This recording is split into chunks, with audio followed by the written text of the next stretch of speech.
Okay, well, I think we can pretty much start. I'm not quite sure where we ended, but it doesn't matter. We've read it 1,000 times. We'll just keep reading it. Okay, so starting on page 242, is that what everyone had? Close enough? Okay. Sri Ramakrishna is saying, feel piqued at God and say to him, you have created me. Now you must reveal yourself to me. Whether you live in the world or elsewhere, always fix your mind on God. The mind soaked in worldliness may be compared to a wet matchstick. You won't get a spark, however much you may rub it. Ekalavya placed the clay image of Drona, his teacher, in front of him and learned archery. Go forward. The woodcutter, following the instruction of the holy man, went forward and found in the forest sandalwood and mines of silver and gold. And going still farther, he found diamonds and other precious stones. The ignorant are like people living in a house with clay walls.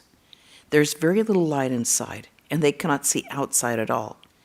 But those who enter the world after attaining knowledge of God are like people living in a house made of glass.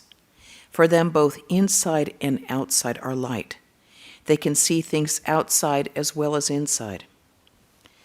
Nothing exists except the One.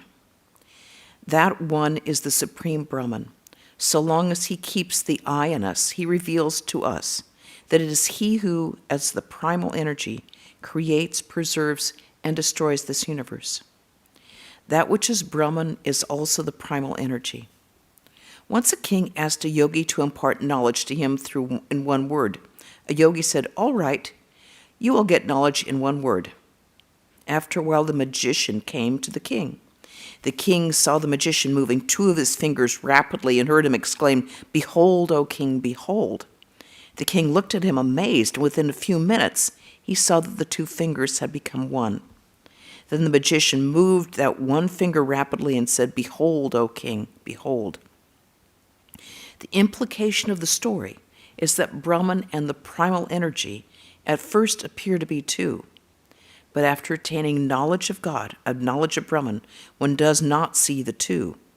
There is no differentiation. It is one without a second, Advaita, non-duality. The master was very happy to see a musician who had come with the devotees from Bulgaria. Some time before, Sri Ramakrishna had gone into an ecstatic mood on hearing the devotional music. At the master's request, the musician sang a few songs, one of which described the awakening of the Kundalini and the 6 centers. Awake, mother, awake. How long thou hast been asleep in the lotus of the Muladhara. Fulfill thy secret function, mother. Rise to the 1,000-petaled lotus within the head, where mighty Shiva has his dwelling. Swiftly pierce the 6 lotuses and take away my grief, O essence of consciousness. It's interesting to think of the Divine Mothers being referred to as essence of consciousness. Master, when the song speaks of the Kundalini passing through the 6 centers, God is both within and without. From within, he creates and... Sorry, I've got a hair inside my glasses. It's making me crazy. Thank you.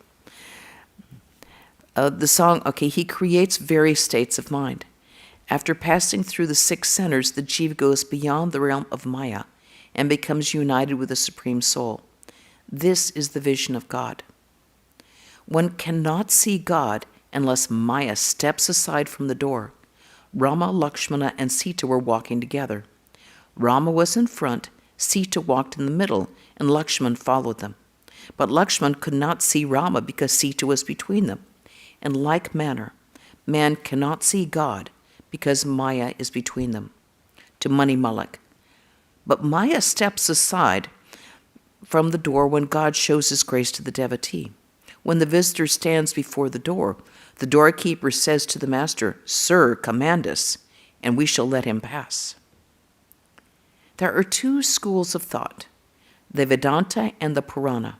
According to the Vedanta, this world is a frame world of illusion. That is to say, it is all illusory, like a dream. But according to the Purana, the books of devotion, God himself has become the 24 cosmic principles. Worship God both within and without. As long as God keeps the awareness of I in us, so long do sense objects exist, and we cannot very well speak of the world as a dream. There is fire in the hearth, therefore the rice and the pulse and the potatoes and other vegetables jump about in the pot. They jump about as if to say, "We are here, we are jumping." This body is the pot. The mind and the intelligence are water. The objects of the senses are the rice, potatoes, and other vegetables.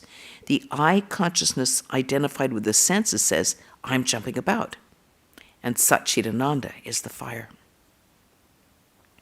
Hence, the Bhakti scriptures describe this very world as a mansion of mirth. Ram Prasad sang in one of his songs, "This world is a framework of illusion." Another devotee gave the reply, "This very world is a mansion of mirth." As the saying goes, the devotee of Kali, free while living, is full of eternal bliss. The Bhakta sees that it is he who is God. The Bhakta sees that he who is God has also become Maya. Again, he sees that God has become the universe and all of its living beings. The Bhakta sees God, Maya, the universe, and all living beings as one. Some devotees see everything as Rama. It is Rama alone who has become everything.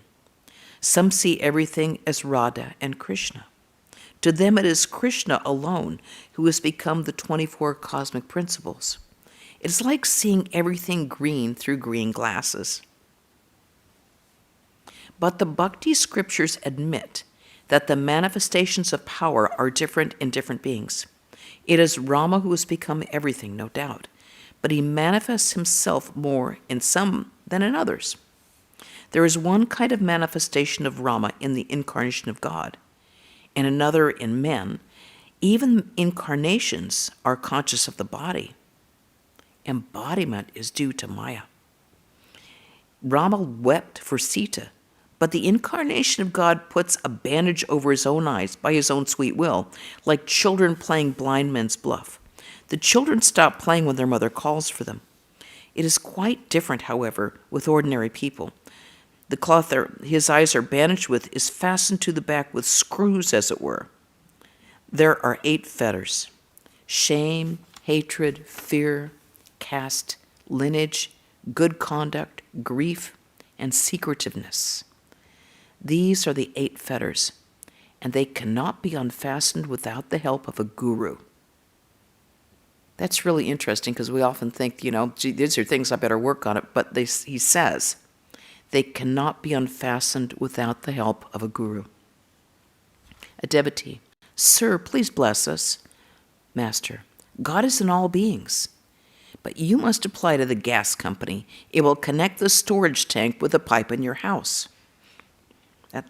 I know it seems random, but there makes sense. Okay. "One must pray earnestly. It is said that one can realize God by directing to him the combined intensity of 3 attractions, namely the child's attraction for the mother, the husband's attraction for the chaste wife, and the attraction of worldly possessions for the worldly person. There are certain signs by which you can know a true devotee of God. Their mind becomes quiet as they listen to a teacher's instruction, just as a poisonous snake is quieted by the music of the charmer. I don't mean the cobra. There is another sign. A real devotee develops the power of assimilating instruction. An image cannot be impressed on bare glass, but only on glass stained with a black solution, as in photography. The black solution is devotion to God. There is a third sign of a true devotee.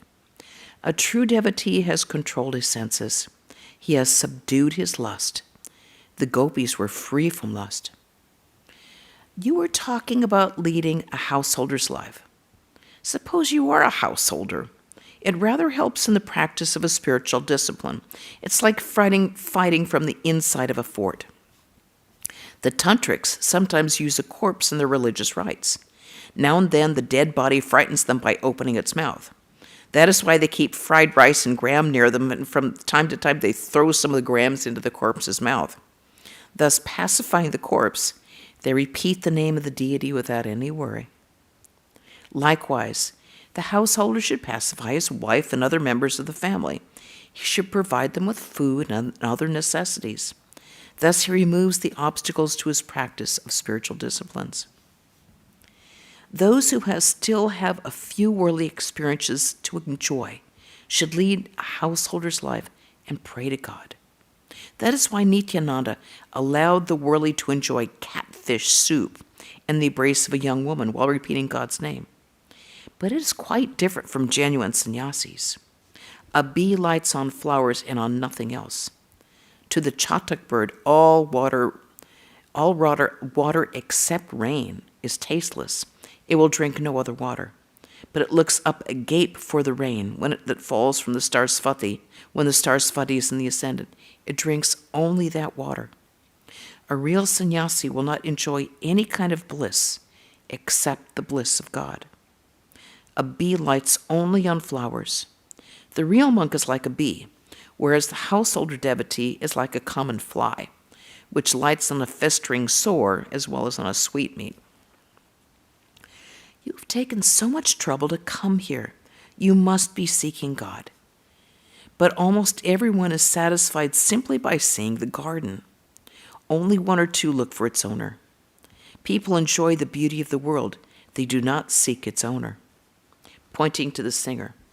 A little while ago, he sang a song describing the 6 centers.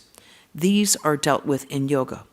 There are 2 types of yoga, Hatha Yoga and Raja Yoga. The Hatha Yogi practices spiritual exercises. Their goal is to acquire supernatural powers, longevity, and the 8 psychic powers. These are his aims. But the aim of Raja Yoga is the attainment of devotion, ecstatic love, knowledge, and renunciation. Of these 2, Raja Yoga is the better. There is much similarity between the 7 planes described in the Vedanta and the 6 centers of yoga. The first 3 planes of the Vedas may be compared to the 3 yogic centers, namely the Muladhara, Svadhisthana, and Manipura. With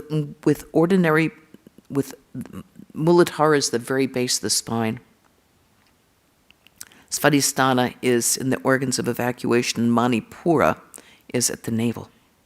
With ordinary people, the mind dwells in these 3 planes, the organs of evacuation and generation, and the navel. When the mind ascends to the 4th plane, the center designated in yoga as the anahata, it sees the individual soul as a flame.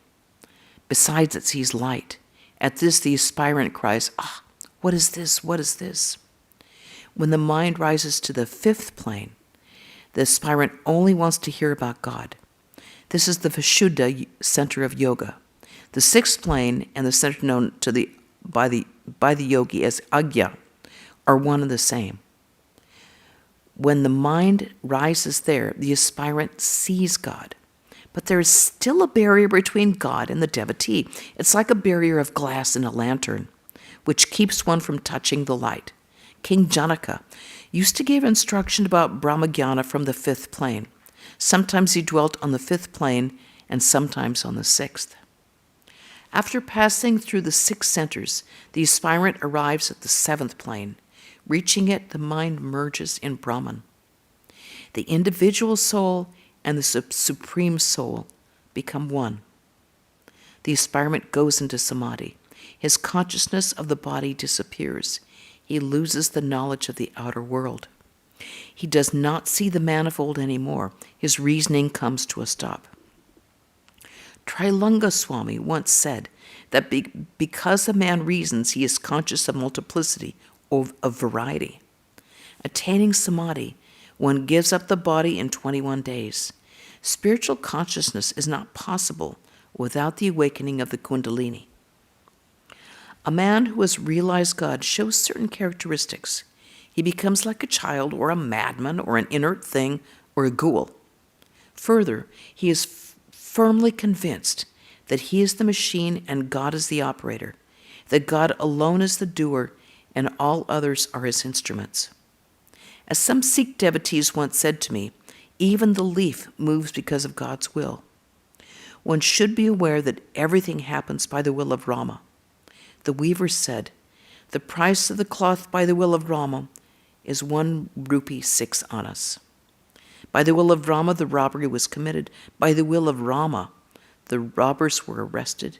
By the will of Rama, I too was arrested by the police, and at last, by the will of Rama, I was released. It was dusk. Sri Ramakrishna had had no rest since his midday meal. He had talked incessantly to the devotees about God.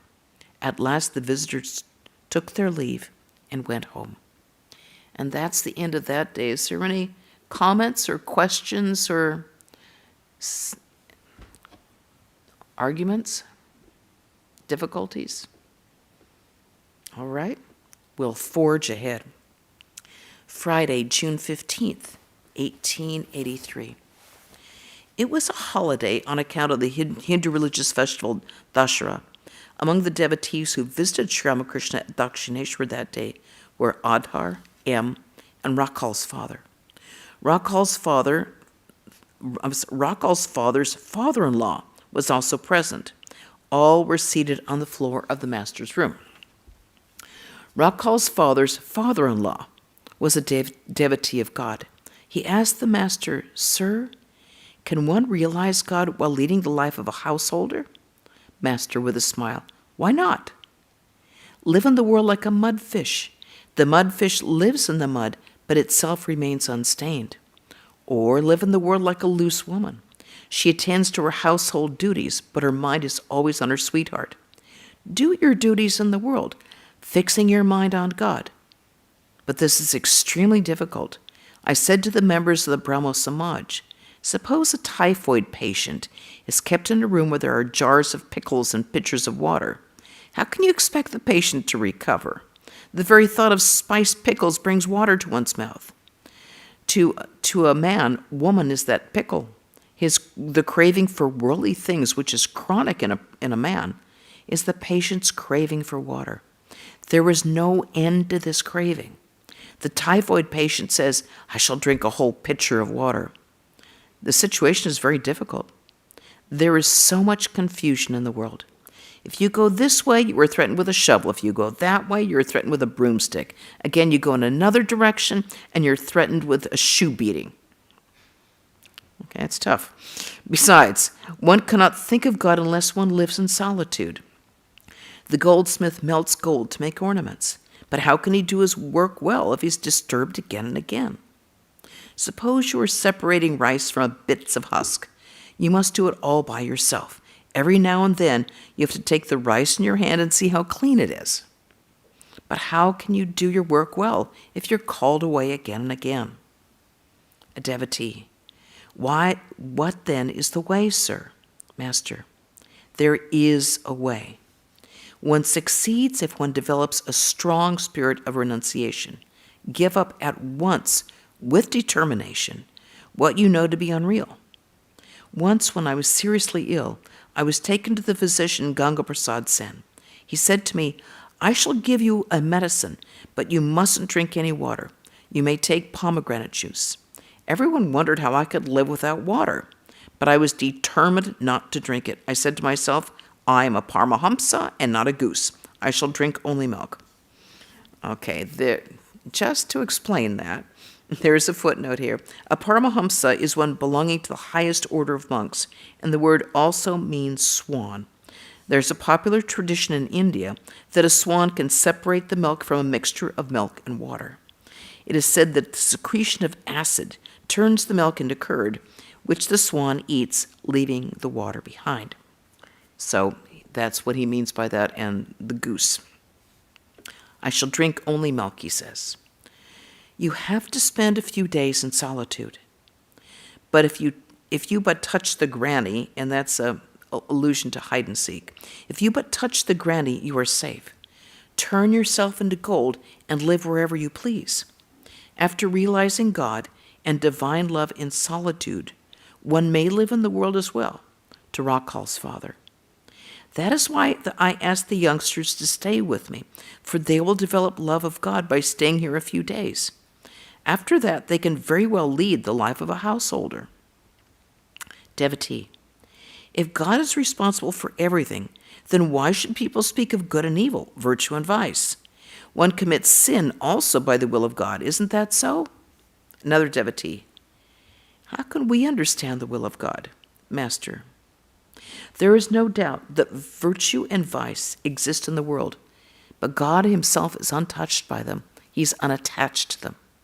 There may be good and bad smells in the air, but the air is not attached to them.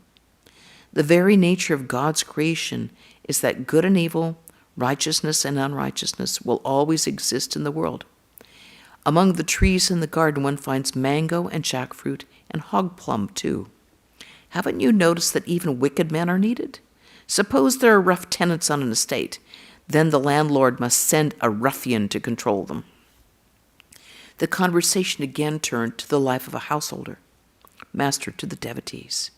You see, by leading a householder's life, a man needlessly dissipates his mental powers. The loss he thus incurs can be made up if he takes to monastic life. The first birth is the gift of the Father. Then comes the second birth, when one is invested with the sacred thread. There is still another birth at the time of being initiated into monastic life. The two obstacles to spiritual life are lust and greed. Attachment to lust diverts one from the way leading to God. Man doesn't know that causes his downfall.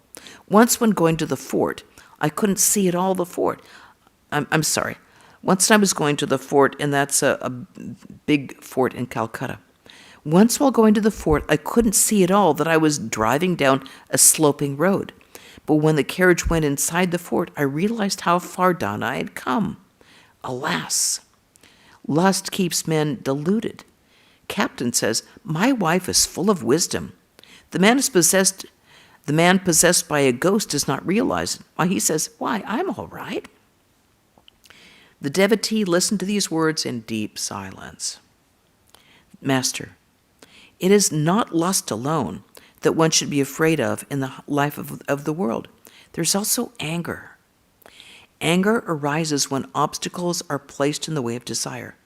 M. At mealtimes, sometimes a cat stretches out its paw to take fish from my plate, but I cannot show any resentment. Master, why? You may even beat it once in a while. What's the harm? A worldly man should hiss, but he shouldn't pour out his venom. He mustn't actually injure others, but he should make a show of anger to protect himself from enemies. Otherwise, they will injure him. But a sannyasi need not even hiss. A devotee. I find it extremely difficult for a householder to realize God. How few people can lead the life you prescribe for them? I haven't found any. Master, why should it be so? I've heard of a deputy magistrate named Pratap Singh. He was a great man. He has many virtues, compassion and devotion to God. He meditates on God. Once he sent for me. Certainly there are people like him. The practice of discipline is absolutely necessary. Why shouldn't a man succeed if he practices sadhana? But he doesn't have to work hard if he has real faith. Faith in the Guru's words. Once Vyasa was about to cross the Jamuna, when the gopis also arrived there, wishing to go to the other side. But there was no ferry boat inside. They said to Vyasa, "Revered sir, what shall we do now?" "Don't worry," said Vyasa, "I will take you across. But I'm very hungry. Do you have anything for me to eat?" The gopis had plenty of milk, cream, and butter with them, so Vyasa ate it all. Then the gopis asked, "Well, sir, what about crossing the river?" Vyasa stood on the bank of the Jamuna and said, "O Jamuna, if I have not eaten anything today, then may your waters part, so that we all may walk to the other side." No sooner did the sage utter these words than the waters of the Jamuna parted. The gopis were speechless with wonder. "He ate so much just now," they said to themselves, "and he says if I have not eaten anything." Vyasa had the firm conviction that it was not himself but Narayana who dwelt in his heart that had partaken of the food. Shankaracharya was a Brahmagyani, to be sure, but at the beginning he too had the feeling of differentiation. He didn't have absolute faith that everything in the world is Brahman. One day, as he was coming out of the Ganges after his bath, he saw an untouchable, a butcher, carrying a load of meat. Inadvertently, the butcher touched his body. Shankara shouted angrily, "Hey, there, how dare you touch me?" "Revered sir," said the butcher, "I have not touched you, nor have you touched me. The pure self cannot be the body, nor the 5 elements, nor the 24 cosmic principles." Then Shankara came to his senses. Once Jadabharata was carrying King Raghugana's palanquin and at the same time giving a discourse on self-knowledge. The king got down from the palanquin and said to Jadabharata, "Who are you, pray?" The latter answered, "I am not this, not this. I am the pure self." He had perfect faith that he was the pure self. I am he, I am the pure self. That is the conclusion of the Jnanis. But the Bhaktas say, the whole universe is the glory of God. Who would recognize a wealthy man without his power and riches? But it is quite different when God himself, gratified by the aspirant's devotion, says to him, "You are the same as myself." Suppose a king is seated in his court, and his cook enters the hall, sits on the throne, and says, "Oh, king, you and I are the same." People certainly will call him a madman. But suppose one day the king, pleased with the cook's service, says to him, "Come and sit beside me." There's nothing wrong in that. There's no difference between you and me. Then if the cook sits on the throne with the king, there's no harm in it. It is not good for ordinary people to say, "I am he." The wave belongs to the water. Does the water belong to the waves? The upshot of the whole thing is that no matter what path you follow, yoga is impossible unless the mind becomes quiet. The mind of a yogi is under his control. He is not under the control of his mind. When the mind is quiet, the prana stops functioning. Then one gets kumbhaka, that's the retention of breath. One may have the same kumbhaka through bhakti yoga as well. The prana stops functioning through love of God too. In the kirtan, the musician sings, "Nitai Amar Mata Hati." Repeating this, he goes into a spiritual mood and cannot sing the whole sentence. He simply sings Hati, Hati. And when the mood deepens, he sings only Ha, Ha. Thus his prana stops through ecstasy, and kumbhaka follows.